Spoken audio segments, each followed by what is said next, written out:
Donc, j'étais sur le fait de dire que nous sommes l'expression de la nature morale et spirituelle de Dieu en tant qu'être esprit. Et nous avons développé toute la différence dans les cours passés entre le fait de vivre depuis le Saint-Esprit, l'Esprit Saint qui est en nous, depuis le pneumatikos.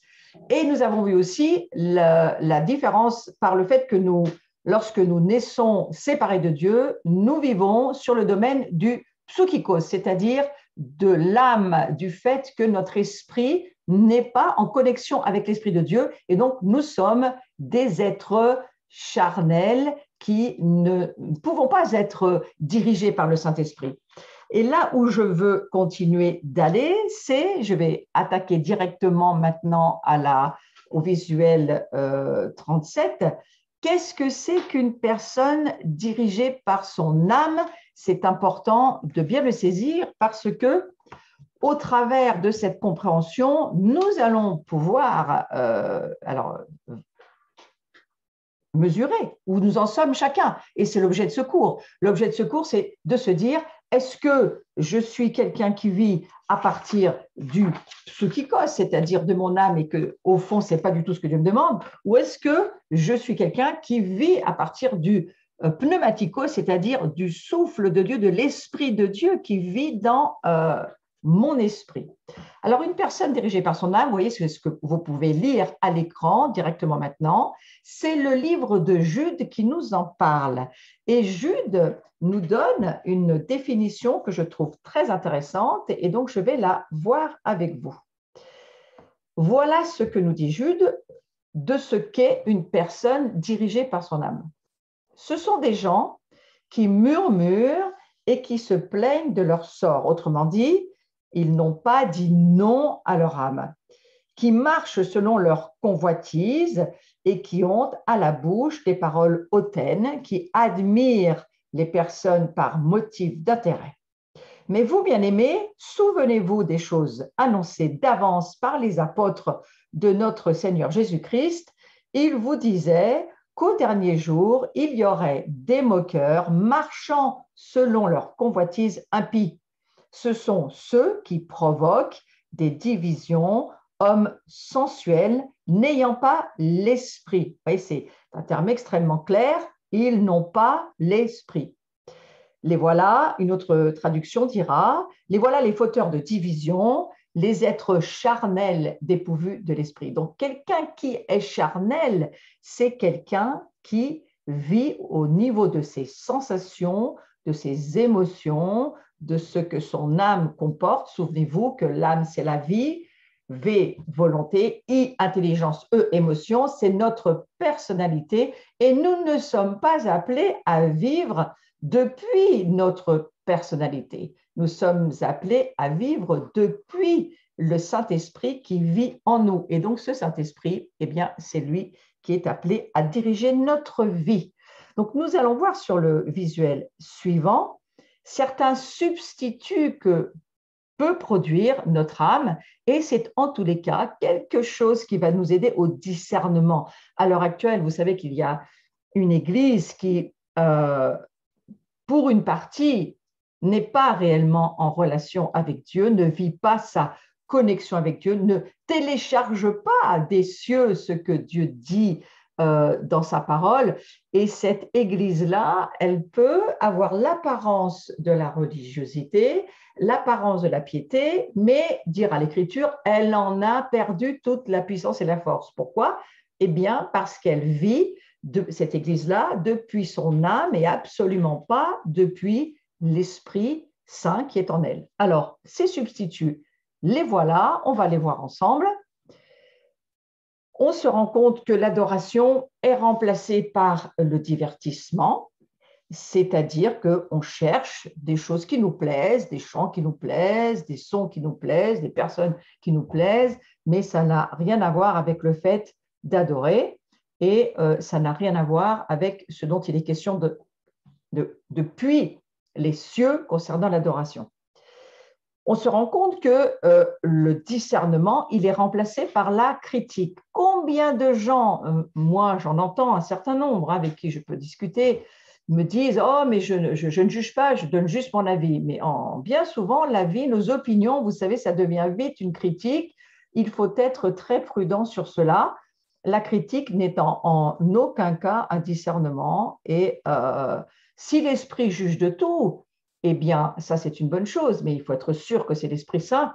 Par contre, l'âme, elle, n'a aucun droit de jugement. Et si l'âme juge, elle pêche gravement et elle fait pécher les autres. Donc, c'est important aujourd'hui de véritablement saisir que le discernement, la source de notre discernement vient de l'Esprit Saint qui vit en nous. On voit aussi que la conviction, elle est remplacée par la culpabilité. Vous voyez ces substituts produits par l'âme. S'il y a des personnes, parce que je vois qu'il y a un de mes amis du Liban qui vient d'arriver, je te dis bonjour Charbel, tu prends un cours qui est en train d'arriver là et sache, comme je le redis aussi à certains, que ce cours, il est là pour nous aider à vivre depuis la source qui vit en nous, le Saint-Esprit, et pas depuis notre âme. Et l'âme, elle produit des substituts qui peuvent peut-être nous faire croire, si nous n'avons pas le discernement suffisant, que cela vient de Dieu, alors que ça n'est pas du tout le cas.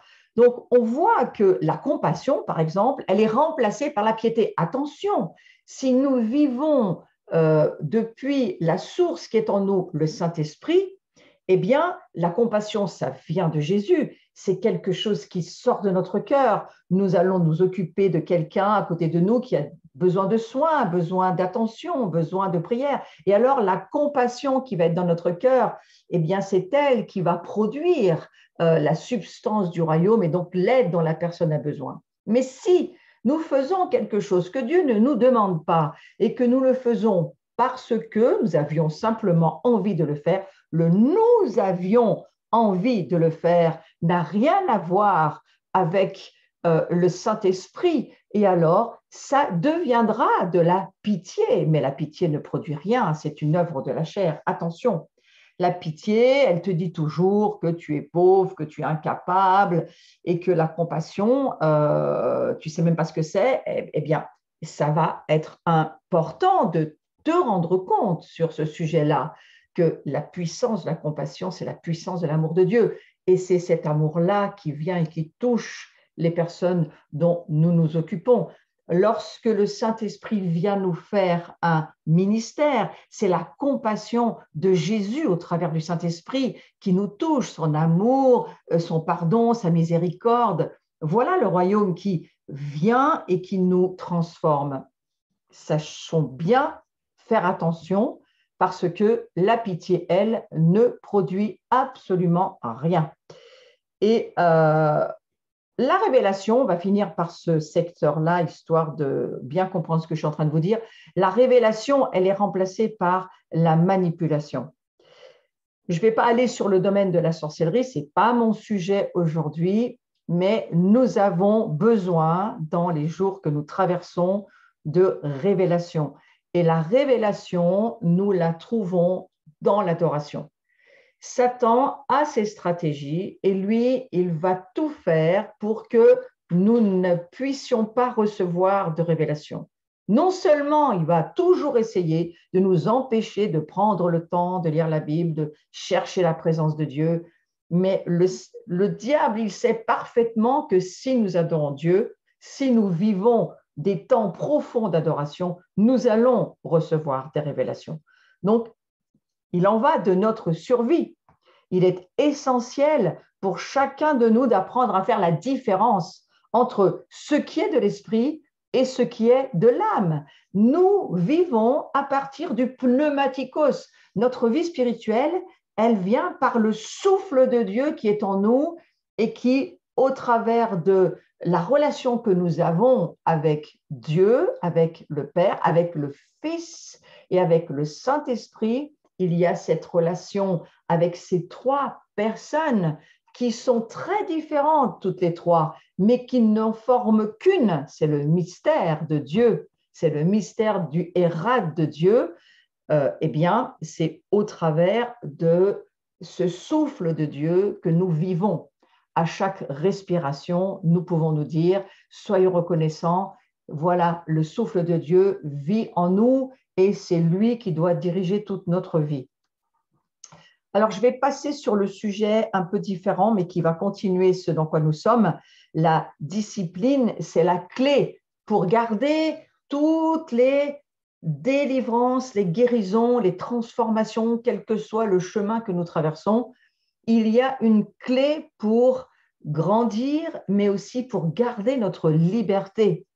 Et elle s'appelle la discipline, surtout lorsque cela touche des domaines comme aujourd'hui, il y a beaucoup de zones dans nos vies, de zones en souffrance, il y a des zones d'angoisse, tout le monde en traverse, il y a des zones de dépression, on n'est pas toujours en été, hein, on n'est pas toujours en train de voir des floraisons dans nos vies, on a des cycles, nous traversons des saisons différentes et peut-être certains vous êtes en hiver, d'autres vous êtes en été, mais peut-être d'autres vous êtes à l'automne. Et voilà, on a besoin de cette discipline pour garder, quelle que soit notre saison, il faut cette clé de la discipline pour nous maintenir dans la liberté que nous avons à la fois acquise et puis nous avons encore des pas de liberté à faire pour continuer notre chemin de maturité. Vous savez que le chemin de la perfection dont il est question dans la parole de Dieu, la perfection n'existe pas, mais en hébreu, la perfection, c'est la maturité. Nous devons grandir, nous devons avancer, nous devons chercher des révélations, prendre le temps de mieux comprendre. Moi, j'invite tous ceux qui souhaitaient mieux comprendre qui nous sommes en termes d'appel à la sacrificature. J'ai une journée samedi qui vient, samedi 29 mai, j'ai une journée matin et après-midi. Vous pouvez encore vous inscrire sur Zoom par le site de l'Abri si vous voulez. Pourquoi je vous dis ça? Parce que ces journées, elles sont faites pour creuser dans le qui nous sommes, que Dieu dit que nous sommes. Là, c'est un cours qui va aller beaucoup plus dans l'appel à la sacrificature qui est la nôtre. Et dans ce cours que je fais aujourd'hui, il n'en est pas question véritablement parce que je parle du changement identitaire de nature, dans la personnalité humaine que nous sommes. Eh bien, il y a des choses à comprendre, mais il faut aussi se dire qu'aujourd'hui, il y a des nouveaux rouleaux qui s'ouvrent, il y a des nouvelles révélations qui sont là. Et moi, lorsque je lis la parole de Dieu, je comprends d'une manière très différente les choses parce que ma révélation s'élargit, s'agrandit, prend de la hauteur, de l'ampleur. Et lorsque je comprends que je suis un esprit, aujourd'hui, je sais que Jésus-Christ est le grand sacrificateur, le grand souverain sacrificateur, et qu'il s'est choisi un peuple de sacrificateurs dans lequel lui est souverain. Nous sommes rois sacrificateurs. Et qu'est-ce que cela signifie? Eh bien, pour pouvoir vivre la dimension de la sacrificature, il faut déjà comprendre ce que Dieu nous dit, c'est le sujet du cours. Qu'est-ce qu'un chrétien charnel? Qu'est-ce qu'un chrétien spirituel? Qu'est-ce que l'homme naturel? Qu'est-ce que Dieu nous dit dans sa parole que nous sommes? Comment ça fonctionne? Parce que si nous ne comprenons pas cela, nous ne pouvons pas avancer dans tout le reste. Vous voyez, dans la Genèse, tout est dit quelque part.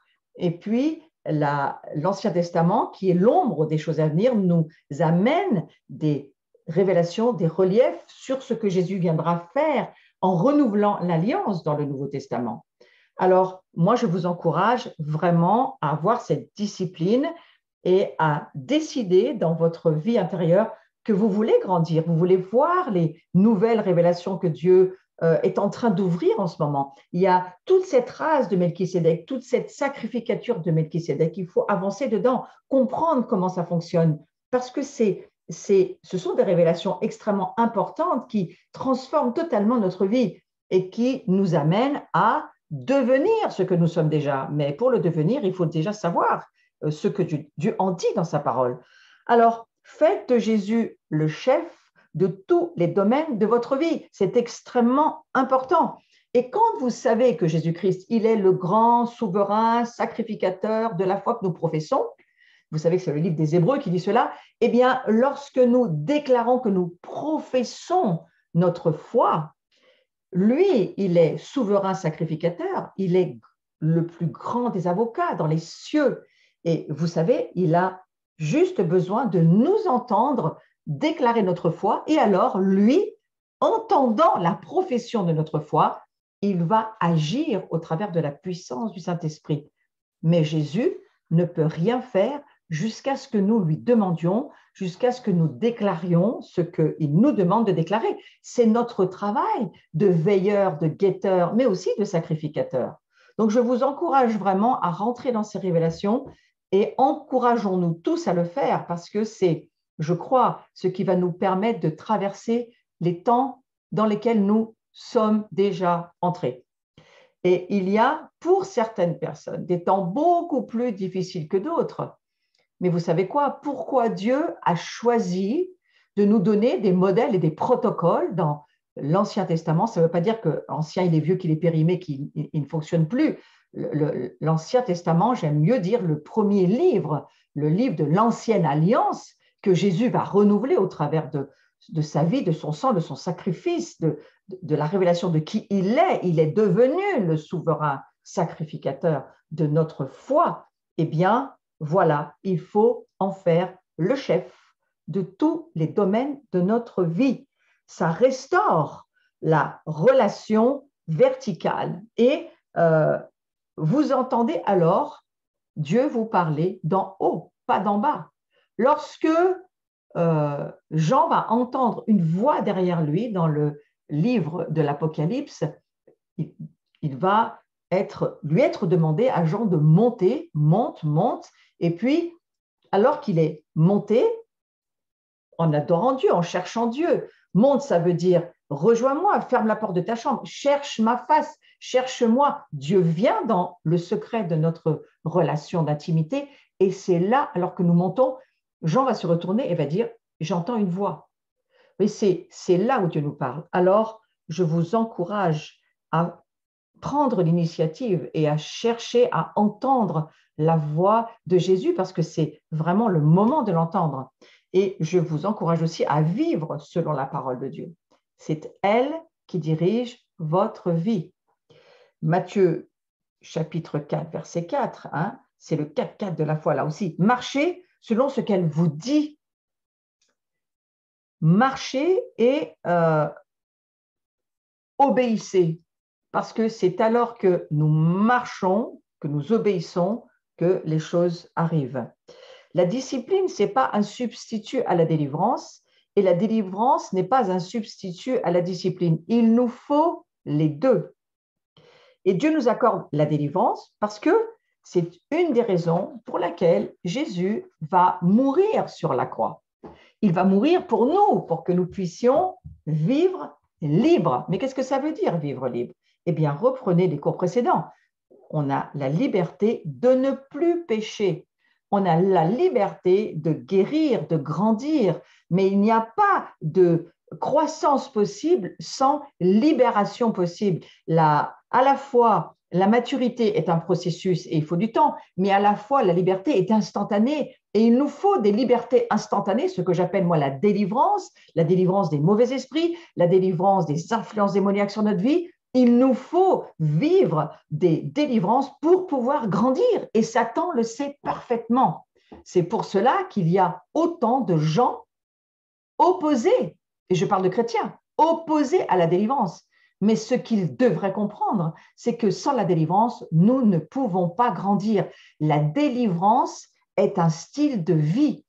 Je souhaite pour chacun d'entre vous que vous fassiez votre toilette tous les jours et que vous puissiez comprendre que la délivrance est exactement la même chose.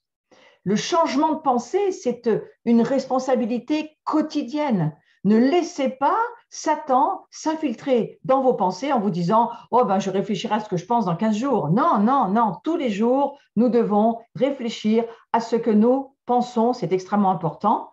Nous devons remplacer, et ça aussi, c'est un chemin de délivrance, remplacer chaque pensée fausse par des pensées justes, chaque pensée négative par une pensée positive. Pensez selon la parole de Dieu. Pensez à ce que vous pensez. Pourquoi je vous dis ça?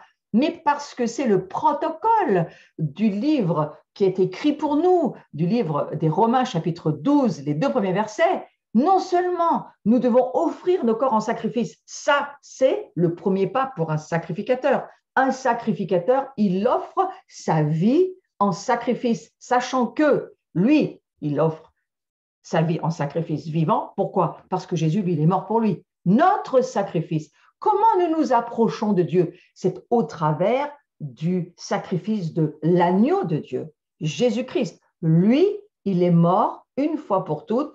Et vous savez, j'en reparlerai samedi, je vais reparler de tout ce modèle et ce protocole dont il est question dans l'Ancien Testament, qui nous amène dans des profondeurs de dimensions de révélation de qui est véritablement l'agneau de Dieu, qui est véritablement Jésus, le sacrifice pour nous.